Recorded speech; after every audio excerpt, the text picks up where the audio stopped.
Hello, everybody, and welcome to my Week 3 NFL predictions. Last week, I went 9-7, just like in Week 1. I could have gone 11-5 if Browns and Panthers both won, but ultimately that's not what happened now, is it? Steelers and Saints both got the win on Monday night. I got the Dolphins wrong because I had Patriots as the upset. I got the Chargers wrong because I thought they'd be able to put up more points than they did. It's not of any fault of Justin Herbert, but Austin Eckler wasn't there and the coaching wasn't the best.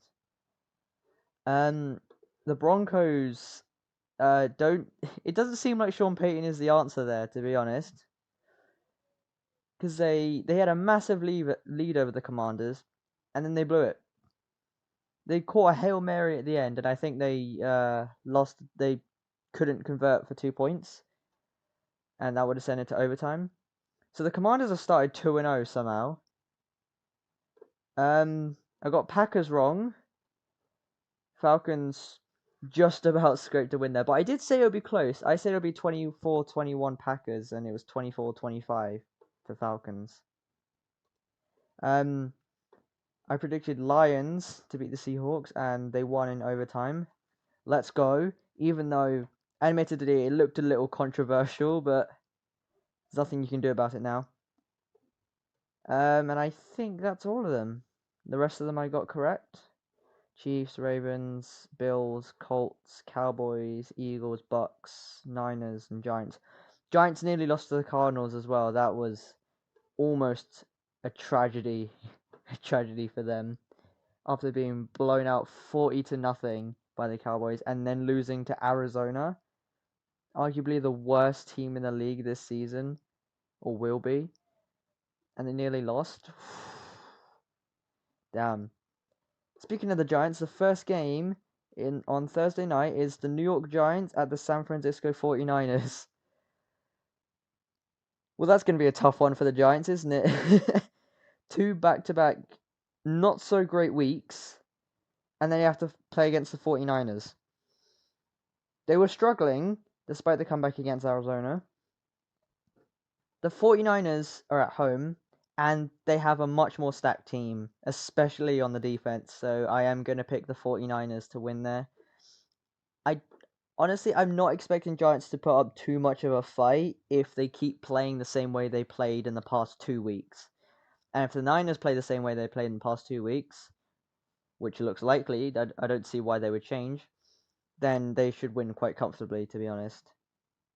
The second game is the Titans at the Browns. Titans picked up their first win last week against the LA Chargers. And the Browns picked up their first loss of the season against the Pittsburgh Steelers. Unfortunately for the Browns, Nick Chubb did get injured, and I would have picked the Browns if it wasn't for that injury, but I'm not picking Titans either. I'm making a bold prediction here, and I'm going to go for a tie. If I had to pick one, I'd probably still pick the Browns to win, because I don't trust Ryan Tannehill all that much for the Titans, especially against the likes of Myles Garrett. But I am going to say that the Titans and the Browns tie. I think the Titans are a little underrated, despite their Tannehill problems. But we shall see. We shall see. The next game, the second AFC game, is the Texans at the Jags. I think the Jags are going to get their win here. They held the Chiefs to under 20 points, and they've also got home field advantage here. Jags are meant to be the divisional winners again this year, and I don't see why they should pick up a loss to Houston right now. I don't see why they would go 1-2. So, CJ Stroud is still a rookie. Will Anderson is still a rookie. You know, they're still figuring things out, still getting used to the feel of the NFL, and I think the Jags will get the win there. The next game is the Colts at the Ravens. I would have picked the Colts for an upset if Anthony Richardson wasn't injured. And I don't think he's going to be playing against the Ravens this week. Plus, the Ravens are a lot better in the early part of the season, so I am going to pick Baltimore to win that. But I don't think the Colts will just completely fall over. I think they'll still put up like 17 or 20 points against the Ravens.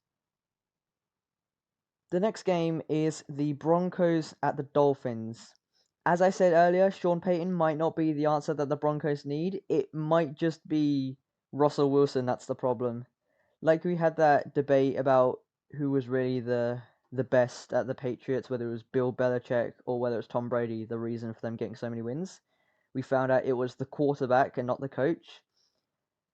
But this seems like it might have been the other way around, where Russ leaving Seattle, people thought it was Russ that was carrying Seattle, but no, it was actually the coaching.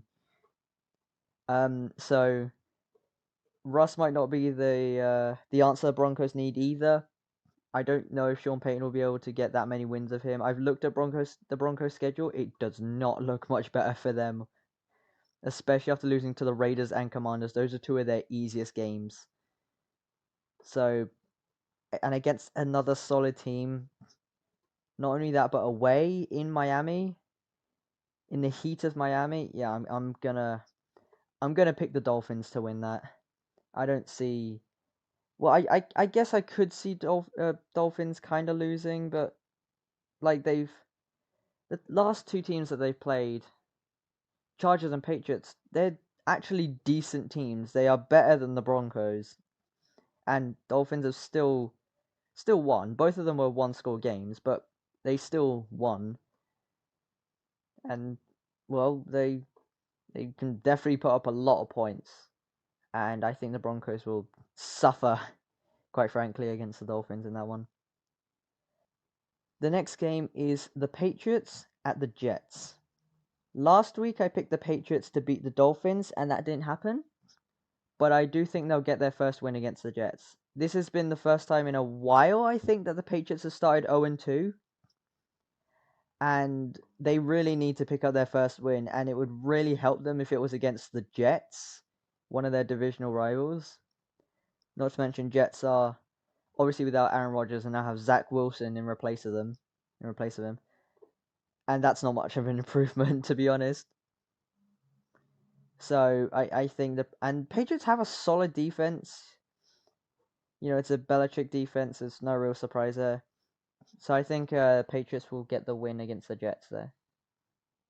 The next game is the Bills at the Commanders. Neither of these teams have played particularly bad, especially last week, because Bills did lose to the Jets in week 1, and Commanders are 2-0 somehow. Well, I say somehow. They're a pretty underrated team. They're not bad, but they aren't great either.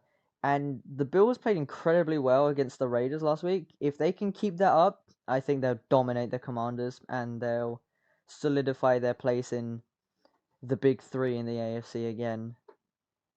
But if they play like they did in week 1, then it could be pretty rough for them. They're a bit of a flimsy team, but I do think they will beat the Commanders there. It will be such a surprise, though, to see Commanders go 3-0. A lot of people would love that, to be honest. Particularly like Dolphins fans, because Bills are the only ones stopping them from winning the division, really.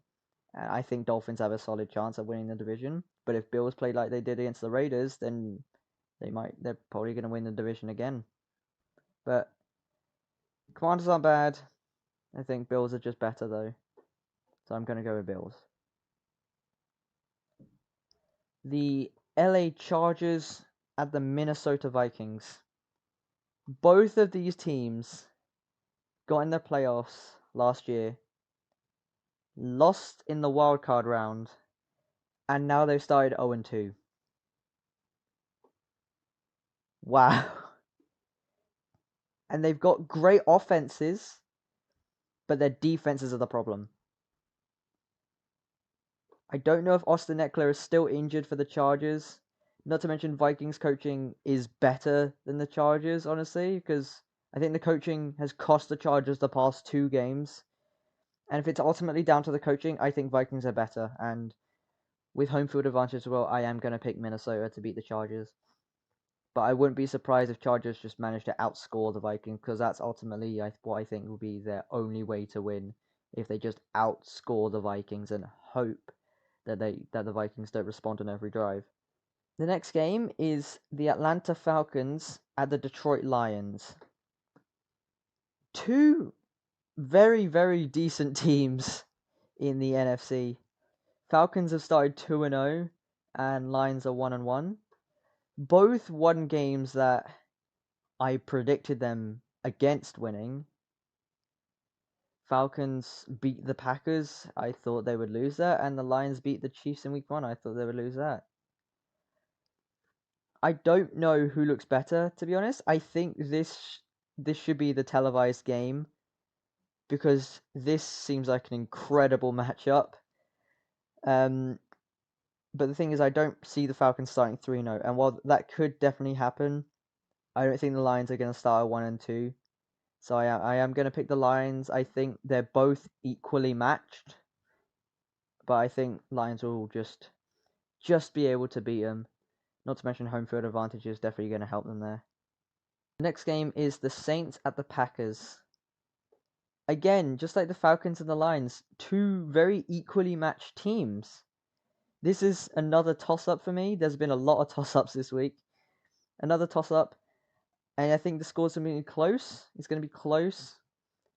But I think the Saints defense is slightly better than the Packers defense. And I think that's what's going to get them the win. It's going to be a battle of defenses. And I think New Orleans are going to walk out of Green Bay with a victory over them. The next game is the Panthers at the Seahawks. Panthers need their first win, but I think the Seahawks offense is just too strong for them to handle. The Panthers offense is kind of the only thing that can really get them wins, I think. And, they've just got a rookie quarterback. Seahawks have Devin Witherspoon back, I think. Not to mention their offense actually they looked a lot better against the Lions than they did in week 1 against the Rams. And Panthers should be an easier game than the Lions or the Rams. So I am going to give the Seahawks the win. Although last time I picked the Seahawks, they lost and had one of the worst performances from them I've seen. Let's just hope I don't end up cursing them. The next two teams playing each other are the Chicago Bears and the Kansas City Chiefs. I'm giving the Chiefs the win here. I think the Bears are quite frankly overhyped. I think a lot of people have realized that by now. The Chiefs have Chris Jones and Travis Kelce, and the Bears should be an easier team to beat than the Jags. Not to mention it's being played in Arrowhead Stadium. It should be a cakewalk for the Chiefs, if we're being honest. It should be a cakewalk, but it's the NFL. Anything can happen. The next game is the Dallas Cowboys against the Arizona Cardinals. I have the Cowboys winning this and going 3-0. I think the Cardinals could fight back, just like they did against the Giants and Commanders. But Cowboys are significantly tougher than either of those teams. Plus, their defense is really good. And their offense is just as good. They just have Dak Prescott, who likes throwing interceptions every now and then. But that should not be too much of a hassle for Dallas. And they should pick up a nice win in Arizona. The Sunday night game is the Pittsburgh Steelers at the Las Vegas Raiders. Oddly enough, this is a bit of a toss-up for me too. And I think either team could win. I think the Raiders could win, but overall, I think Steelers are just the better team. They both have decent players on either side. Kenny Pickett, George Pickens, Pat Freiermuth. While Raiders have Josh Jacobs and Devontae Adams. On defense, you got TJ Watt, and the Raiders and Max Crosby. I think this could be another close game, and I would not be surprised if the Raiders win. But I am going to pick the Steelers to take the win and go to 2-1. The first of the two Monday night games is the Philadelphia Eagles at the Tampa Bay Buccaneers. I said in week 1, I trust Baker Mayfield a lot more than other people trust him. And they're 2-0 with wins against the Vikings and the Bears. Granted, the Bears were a much easier game than the Vikings. But Bucks don't have to be just down for the count. They are a decent team. Tom Brady wasn't the be-all and end-all for them. Baker Mayfield looks like he's returning to the form he had at Cleveland. And if he's their guy, Bucks could not only do really well, but maybe even be a playoff contender. Or better yet, win their division. That's a pretty bold claim considering they not only have the Saints, but the Falcons as well. But the Bucks are not to be underrated. I've been saying this for ages. And despite that, I think Eagles are still the better team. I am going to pick them to get the win against Tampa Bay. But this should not be that big of a setback for Tampa Bay, for the Bucks.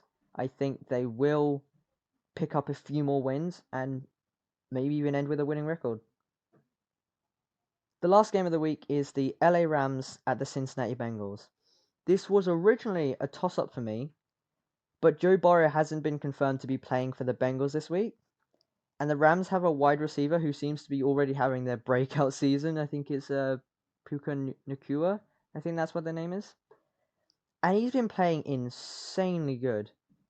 And I think I've said this before, that I would have picked the Rams to beat the Seahawks week 1 without Cooper Kupp. They didn't need Kupp. They already have a great wide receiver. And the Rams look already as dangerous as they did 2 years ago. I am going to pick the Rams to win that game. The Bengals need to start getting into their form. They need to start getting their stuff together, try to fight through injuries, and they need to start picking up wins if they want to win the division. But that is going to do it for my Week 3 predictions. I hope I get more right than I have in the past 2 weeks, because both weeks have been 9 and 7.